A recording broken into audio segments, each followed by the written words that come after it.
$15.4 billion.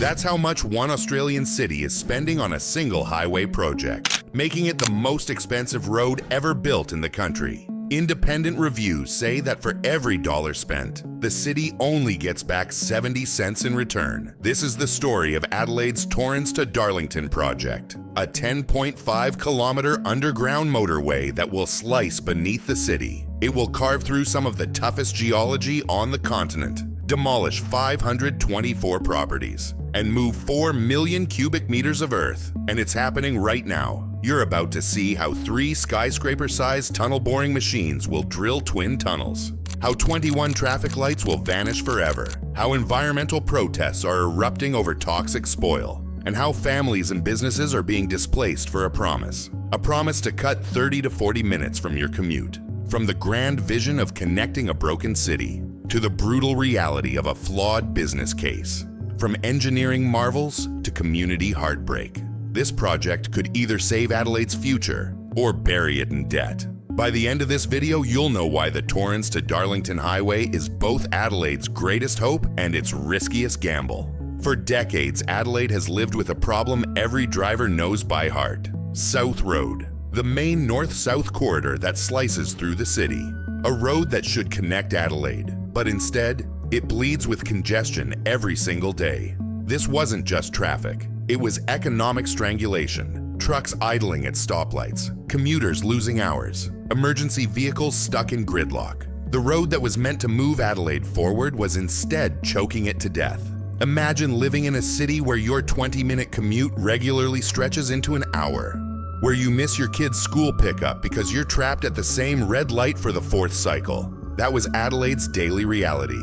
For years, governments tried to fix it. Small upgrades, traffic light timing tweaks, extra lanes here and there, but nothing worked. The problem was bigger than paint and signals. It needed something radical. And then came the realization: the only way to fix South Road was to bury it, to take the traffic underground, to make the problem disappear entirely from the surface. Think of it like trying to unclog a drain by pouring in more water. Eventually, you realize the pipe itself is broken. You don't just pour harder, you dig it up and replace it. So what would it take to bury 10.5 kilometers of one of Australia's busiest roads? And what was the vision that convinced South Australia to try? The answer was called Torrens to Darlington, or simply T2D. It was the final missing link in South Australia's 78-kilometer north-south corridor. A decades-long plan to create a non-stop motorway spine through Adelaide. The T2D section alone stretched 10.5 kilometers. It included twin tunnels, about 4 kilometers in the south and 2.2 kilometers in the north. In between, a 2.5-kilometer open motorway would connect the two. The promise was simple and powerful. Erase 21 sets of traffic lights. Give Adelaide a 3-lane expressway each way, running from north to south with 0 interruptions. The government said peak hour travel time savings could reach 30 to 40 minutes between Darlington and West Hindmarsh. For a city crushed by congestion, this sounded like a dream worth chasing. There was even a quirky detail. Inside the tunnels, the speed limit would be capped at 80 kilometers per hour. Slower than a freeway, yes, but infinitely faster than the stop-start grind of surface streets. The vision was bold. The promise was seductive, but here's where the dream met reality. To build it, Adelaide would have to pay a price so staggering. It would dwarf every other infrastructure project in the state's history. So just how much would it cost to turn this vision into reality? And would South Australia ever recover from writing that check? The number came out in stages, but when the final tally landed, it stopped people in their tracks. $15.4 billion, split 50-50 between the federal government and South Australia. The T2D instantly became Australia's most expensive road project. Bigger than any tunnel in Sydney, bigger than Melbourne's mega roads, bigger than anything Brisbane had ever attempted. For a state with just 1.8 million people, this was a bet-the-house moment. If it worked, Adelaide could see an economic revival. If it failed, the state could be locked into generational debt. Politicians rushed to defend the cost. They pointed to decades of lost productivity, to emergency services stuck in traffic, to businesses fleeing Adelaide for better connected cities. We can't afford not to build it, they argued. But critics weren't convinced. If this project was so essential, why did independent analysts say the benefit-cost ratio was below 1.0? Why spend $15 billion on something that might not even pay for itself? The debate split the city. Supporters saw salvation, skeptics saw reckless spending, and taxpayers wondered if their grandchildren would still be paying for this tunnel long after the concrete cracked. It was like taking a massive mortgage on a house you weren't sure you could afford. But if you didn't buy it, you might be homeless. That was the gamble Adelaide was making. But even with $15 billion on the table, how do you actually dig tunnels this long beneath a working city? And what kind of machines does it take? The answer lies in 3 Herrenknecht tunnel boring machines, each one nearly 100 meters long, each about 15 meters in diameter, the largest TBMS ever used for road construction in Adelaide. These machines are set to arrive from late 2025. Assembly will begin soon after, and by the second half of 2026, full-scale boring will kick off. Now imagine standing next to one, longer than a football field, wider than a 5-story building is tall, grinding through rock, clay, and limestone with the force of an industrial earthquake. The big TBMS are only part of the story. 2 smaller 4-meter TBMs will also be at work. Their mission? To drill cross passages every 120 meters, escape tunnels, designed to save lives if a fire, flood, or collapse ever traps drivers underground. Meanwhile, a precast facility at Waterloo Corner will start churning out more than 55,000 concrete lining segments in late 2025. By mid-2026, those segments will be fitted inside the tunnels, each installed with millimeter precision, turning raw tunnels into smooth, reinforced roadways built to carry thousands of vehicles every hour for decades. Think of it like assembling the world's biggest Lego set underground, except each piece weighs tons, and a single mistake could compromise the entire structure. But even with the world's best machines, what happens when the ground itself fights back? When the geology turns hostile? This is where the T2D project faces its toughest battle. Not above ground, but deep beneath it. Adelaide's geology is a nightmare mix. Shifting sands, sticky clays, hard limestone, and layers of bluestone bedrock. The tunnel corridor swings unpredictably. At one point, soft, unstable soils that can collapse without warning. At the next, rock so hard it can snap cutting tools and slow boring to a crawl. For the engineers and miners underground, this isn't just technical difficulty, it's danger. One miscalculation, one hidden pocket of water or gas, and lives are at risk. On top of that, deep groundwater must be controlled. Pumps running 24/7 just to keep the tunnels dry. Then there are legacy contamination hotspots. Polluted soil left behind by Adelaide's old industrial belt. Factories that dumped waste decades ago now leave toxic residues underground. And all that spoil, more than 4 million cubic meters of it, must go somewhere. Excavated dirt and rock will be moved through enclosed acoustic sheds, hauled off for reuse or disposal.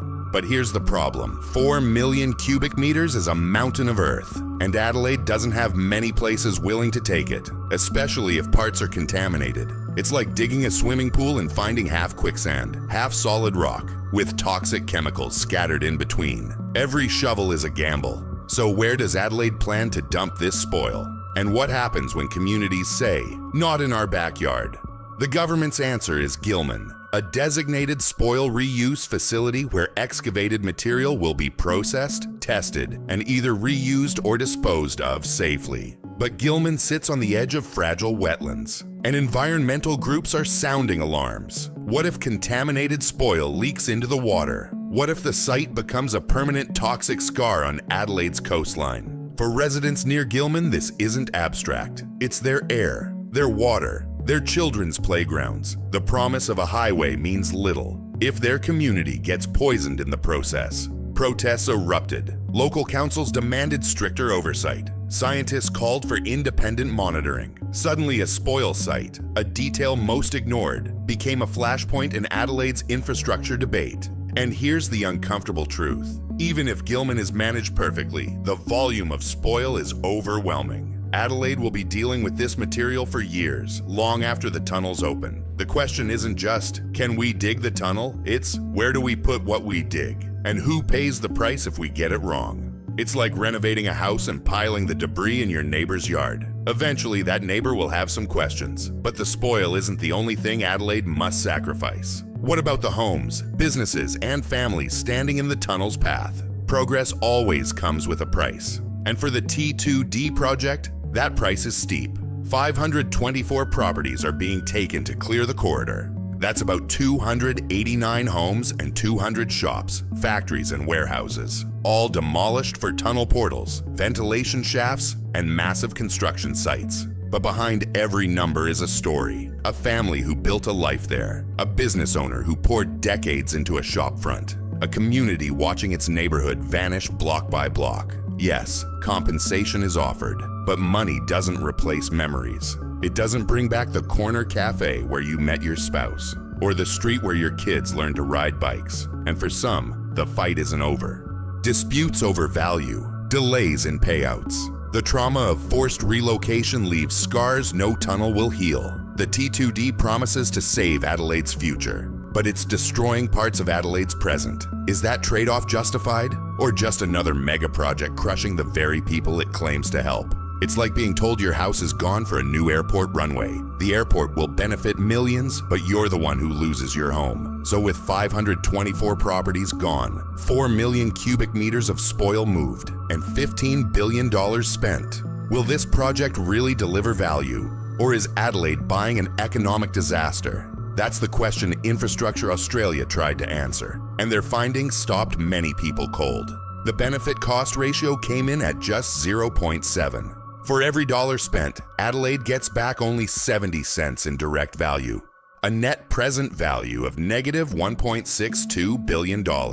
For taxpayers footing half the bill, that's a gut punch. Supporters argue wider benefits will come, higher property values, new businesses, rising productivity. But critics fire back. If you need speculative gains to justify $15 billion, maybe the project is flawed. The North-South corridor overall has a positive ratio. It's this Torrens to Darlington section, the most expensive piece, dragging the numbers down. So Adelaide is gambling on long-term growth. But what if that growth never comes? What if traffic just shifts to new bottlenecks? Then this tunnel becomes a $15 billion monument to optimism. It's like investing in a startup that burns cash for years, promising profits that may never appear. Except this startup is a tunnel you can't shut down. But even with shaky math, engineers are building something far more advanced than just a tunnel. So what exactly is Adelaide getting for $15 billion? What's rising beneath Adelaide isn't just a tunnel. It's a managed motorway packed with technology built to keep traffic flowing and keep drivers alive. The system includes automated incident detection, dynamic lane control, and deluge fire suppression, smoke extraction fans, radio rebroadcasting for emergency communications, and a 24/7 control room watching every meter in real time. For drivers, this means more than speed. It means safety. A tunnel that can detect a stalled car, adjust traffic instantly, and activate suppression before flames spread. If a crash happens, the system isolates the section, reroutes cars, dispatches crews, and clears smoke, all in seconds. Even deep underground, your radio and phone will still work. This isn't just about faster commutes, it's about making them survivable. Think of it like upgrading from a dumb highway to a self-aware one, where the road itself watches, predicts, and protects. But with all this technology, all this ambition, and all this cost, can Adelaide actually finish on time? Or will delays and overruns turn the dream into a nightmare? As of September 2025, the project is officially underway, and Adelaide is racing against a deadline that will define its future. Diaphragm walls are rising at the southern TBM launch box. The precast yard at Waterloo Corner is under construction, and early works along the alignment are advancing fast. Full tunneling begins in 2026. The grand opening, 2031. For Adelaide, 2031 is more than a date. It's a promise. A promise that gridlock will end, that businesses will return, that the city will finally compete with Melbourne and Sydney. But promises are fragile. Geology can fight back. Costs can spiral. Communities can sue. Spoil can stall progress. And every month of delay adds millions to the bill. Yet unlike projects crippled by toxic soil or scandals, T2D has something rare: political commitment, shared funding, and an alliance of top-tier contractors determined to deliver. So the question is no longer, will they build it? It's now, will they build it on time, on budget, and without breaking the communities caught in the zone? It's like planning a wedding. The date is set, the venue booked, the guests invited. Now you just hope nothing goes wrong before 2031. But when the tunnels finally open, will Adelaide say, this was worth it? Or will the city be buried in regret and debt? The Torrens to Darlington project is a gamble. A $15 billion bet that pain today means survival tomorrow. Analysts see a flawed spreadsheet. Adelaide sees its future on the line. By 2031, the world will know. Was this a masterpiece of progress or a monument to madness? From decades of gridlock to a $15.4 billion gamble, Adelaide's Torrens to Darlington is a story of ambition, sacrifice, and risk. You've seen the machines, the families displaced, the spoiled earth, and the flawed math. So tell us, visionary investment or reckless gamble? Like, subscribe, and join us for more.